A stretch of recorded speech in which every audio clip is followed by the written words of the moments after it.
I love my birds and I like my bees too. Many of us don't realise how important bees, butterflies and insects are to our lives and how reliant we are on them for our food. Tragically, their numbers are in serious decline due to pesticides, parasites and climate change. But we can help them with organic gardening practices, planting flowers and providing them with shelter and your very own bee, butterfly and insect kit.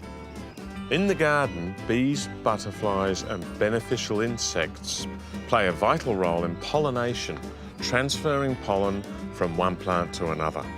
70 of the top 100 most popular food crops are pollinated by bees, and they pollinate 80% of all flowering plants on Earth. The bee house can be hung in a tree or just placed in the garden. Now, don't panic. We're not talking your mad African killer bees here. The house is designed for Australian native solitary bees, many of which are stingless. Included are these seeds for all sorts of flowering plants that the bees, butterflies and beneficial insects love.